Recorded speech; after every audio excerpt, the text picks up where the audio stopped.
sidang munaqashah atas nama Mustaqimah dengan nomor induk mahasiswa 2018.155.0294 program studi pendidikan Islam anak usia dini dengan judul skripsi peran guru pendamping dalam membantu proses pembelajaran pada Taman Kanak-kanak Kasih Bunda, Desa Tanjung Putra, Kecamatan Mersam, Kabupaten Batanghari.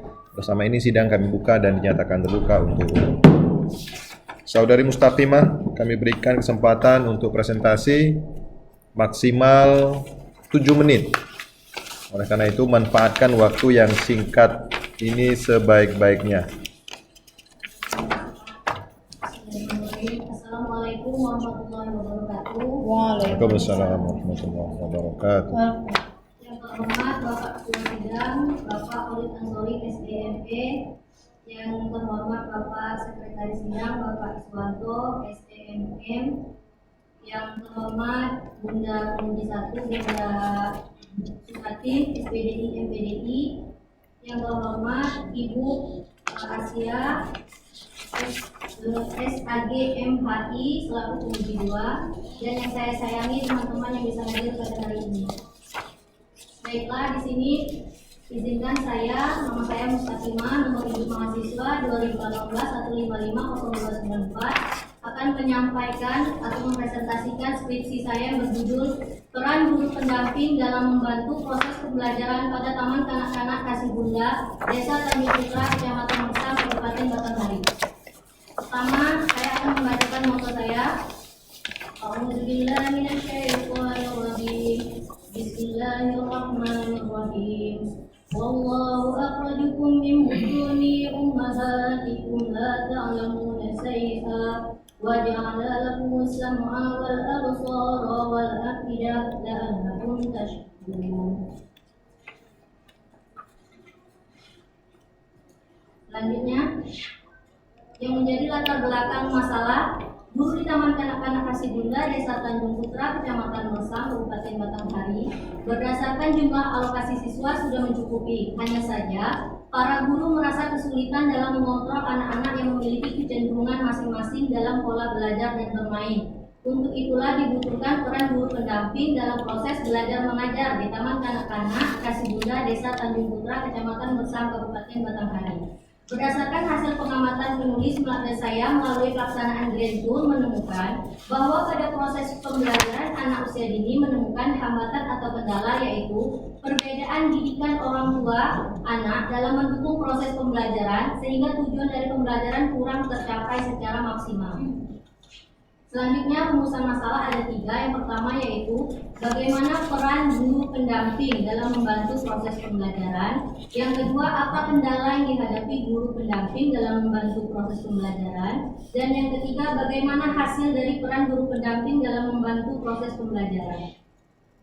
Fokus penelitian saya yaitu di Taman Kanak-kanak Kasih Bunda, Desa Tanjung Putra, Kecamatan Mersam, Kabupaten Batanghari pada tahun pelajaran 2021-2022. Landasan teori. Yang pertama yaitu peran guru pendamping. Di sini saya menggunakan teori dari Hamzah Benno dan juga teori dari Martin Siamin tentang peran guru. Peran guru yaitu guru merupakan insan pendidik yang mentransfer ilmu pengetahuan sebagai fasilitator yang memberikan ilmu kepada anak didiknya. Selanjutnya yaitu pengertian proses pembelajaran anak usia dini. Proses merupakan tahap-tahap suatu jenjang menuju sesuatu hasil, baik itu yang nantinya akan meningkat maupun menurun. Sedangkan pembelajaran itu proses mencari sesuatu ilmu pengetahuan. Nah, pembelajaran anak usia dini yaitu suatu pembelajaran yang tidak dapat dipisah-pisah, seperti mulai dari karakter, seperti pada 6 aspek perkembangan anak. Jadi proses pembelajaran pada anak usia dini itu tidak boleh dipisah-pisah, karena anak usia dini itu belajar sesuai dengan mulai dari usianya, sesuai dengan karakter anaknya. Selanjutnya, penelitian yang relevan. Di sini ada 3 penelitian yang relevan yang menjadi acuan. Yang pertama jurnal Siti Maimunah yang berjudul Peran Guru dalam Meningkatkan Pembelajaran di Kelompok B2 di Taman Kanak-Kanak Islam Bina 45 Pontianak Timur. Penelitian ini memperoleh kesimpulan melalui peran dalam meningkatkan pembelajaran di mana guru berperan sebagai motivator dan fasilitator pada anak. Selanjutnya skripsi Lailatul Kurnia meningkatkan hasil proses pembelajaran pada anak melalui metode karya wisata. Dan yang ketiga, jurnal Rizky Fauzia, peran guru dalam memanfaatkan kartu kita sebagai media pembelajaran. Selanjutnya, metodologi penelitian. Saya menggunakan penelitian kualitatif dengan pendekatan deskriptif. Situasi dan subjek penelitian. Situasi sosial penulis berada di Taman Kanak-Kanak Kasih Bunda, Desa Tanjung Putra, Kecamatan Mesam, Kabupaten Batanghari. Yang menjadi key informannya yaitu guru Taman Kanak-Kanak, sedangkan kepala Taman Kanak-Kanak dijadikan informan tambahan. Jenis data, di sini ada dua jenis data. Yang pertama yaitu data primer. Data primer adalah data yang saya peroleh langsung melalui sumber, melalui subjek. Di sini yang menjadi subjeknya yaitu kepala sekolah, guru, dan juga orang tua. Selanjutnya yaitu data sekunder. Data sekunder itu data pendukung atau data tambahan, yaitu seperti data yang ada di lembaga, seperti letak geografi, jumlah guru, sarana prasarana, dan lain sebagainya. Teknik pengumpulan data yang pertama yaitu melalui observasi yang saya lakukan secara langsung dengan mengamati selama waktu riset. Terus yang kedua wawancara yaitu dialog atau tanya jawab saya dengan sumber. Dan yang ketiga dokumentasi. Selanjutnya analisis dan triangulasi data. Analisis data saya itu melalui 3 tahap. Yang pertama reduksi data. Reduksi data itu merupakan proses saya mengumpulkan data-data atau informasi-informasi. Selanjutnya penyajian data. Penyajian data di sini setelah saya mendapatkan berbagai informasi atau data-data itu saya menjadi suatu bentuk kalimat atau konsep. Nah, selanjutnya yaitu penarikan kesimpulan. Penarikan kesimpulan di sini maksudnya berbagai konsep yang ada tadi saya satukan menjadi suatu bentuk disimpulkan bahasanya. Terus selanjutnya kesimpulan. Peran guru pendamping dalam membantu proses pembelajaran pada Taman Kanak-Kanak Kasih Bunda Desa Tanjung Putra Kecamatan Mesam Kabupaten Batanghari yaitu menyiapkan perencanaan pembelajaran atau PPH, melaksanakan pembelajaran dengan kegiatan pembuka pembelajaran, kegiatan inti pembelajaran recalling, dan kegiatan penutup pembelajaran. Kendala yang dihadapi guru pendamping dalam membantu proses pembelajaran pada Taman Kanak-Kanak Kasih Bunda Desa Tanjung Putra Kecamatan Mesam Kabupaten Batanghari yaitu perbedaan didikan orang tua dan fasilitas pendukung kegiatan belajar. Hasil dari peran guru pendamping dalam membantu proses pembelajaran pada Taman Kanak-Kanak Kasih Bunda Desa Tanjung Putra Kecamatan Mesam Kabupaten Batanghari yaitu adanya karakter terdidik, perubahan perilaku ke arah yang lebih baik, dan peningkatan motivasi dalam belajar dan bermain. Baiklah, itulah pemaparan dari saya. Baik, terima kasih kami sampaikan pada Mustaqimah. Baik, Saudara Mustaqimah, sebelum kesempatan kami berikan pada masing-masing penguji 1 dan penguji 2, sebelumnya kami apresiasi setidaknya dari yang sebelumnya lah ya. Saudari sudah dapat mempresentasikan dengan baik, meskipun PowerPoint-nya masih banyak teksnya, jadi tidak poin, jadi power text masih. Hanya memindahkan saja kalau membaca di skripsi dengan membaca di laptop. Jadi kalau PowerPoint itu sampaikan poin pentingnya. Kalau rumusan masalah ada berapa banyak teksnya, singkat saja. Apa poin pentingnya? Nah, kasih gambar, kasih animasi. Itu fungsi dari PowerPoint sebenarnya. Bukan memindahkan teks supaya terlihat menarik, bukan sekedar itu. Oke, itu sudah cukup baik. Mustaqimah. Skripsi ini berangkat dari masalah, itu pasti. Nah, bab 1 pendahuluan latar belakang masalah. Apa itu masalah?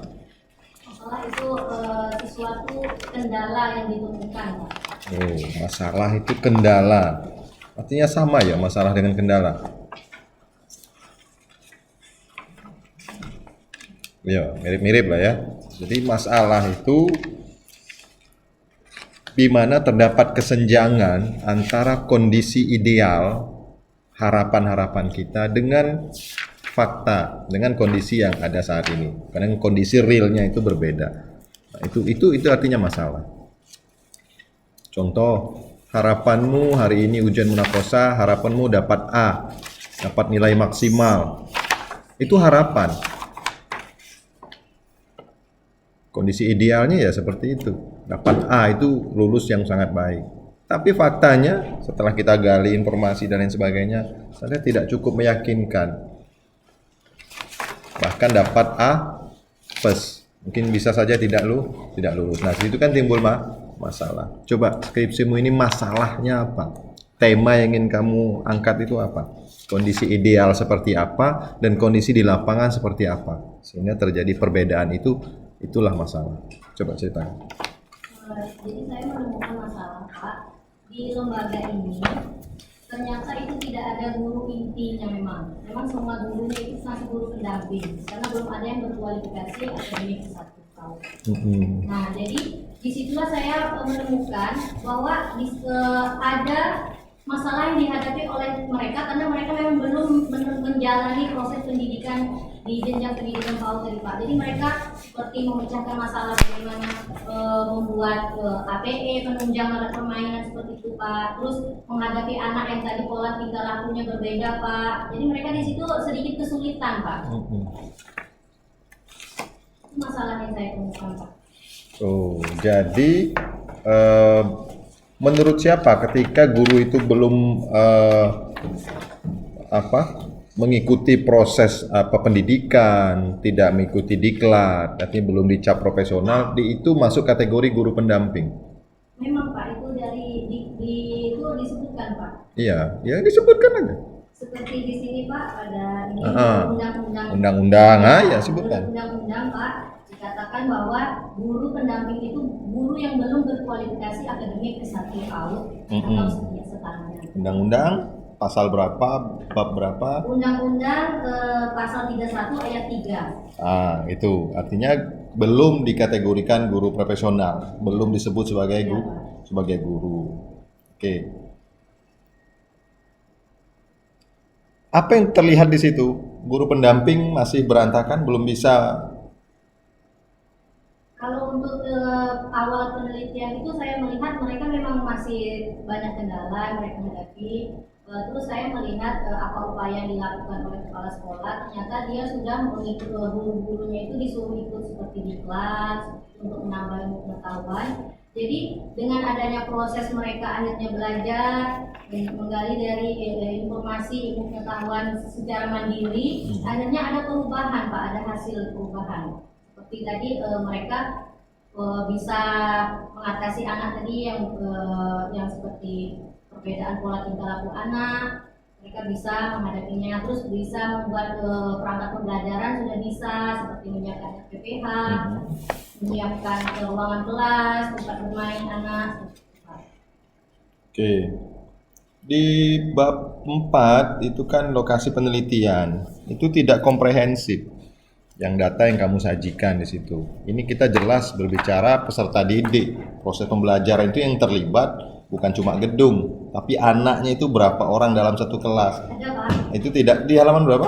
Ada, Pak. Itu jumlah anaknya 38 orang. Di halaman? Di halaman 42, Pak. 42 ya? Ya, jumlah anaknya 38 orang, itu terdiri dari 2 kelas, Pak. Ada kelas kecil dan kelas besar. Yang kelas kecil pantas. Ketemu 42? 42, Pak. Oke, ada berarti ya. Nah, itu saya sampaikan tadi. Ada ralat tidak sebelum sidang ini dibuka? Saya ada, Pak. Nah, ya kamu yang ada. Kalau kami sini? Kamu penulis kan? Serah kamu lah di mana ada. Nah, itu. 42 ya. Itu. 42 ya. Halaman 42 ada di sini. Hilang loh 42-nya. Wah, ini paling mudah tuh nyalahkan orang lain memang. Ketika ketemu masalah, biar kita terlihat benar, memang cara yang paling mudah itu menyalahkan orang lain.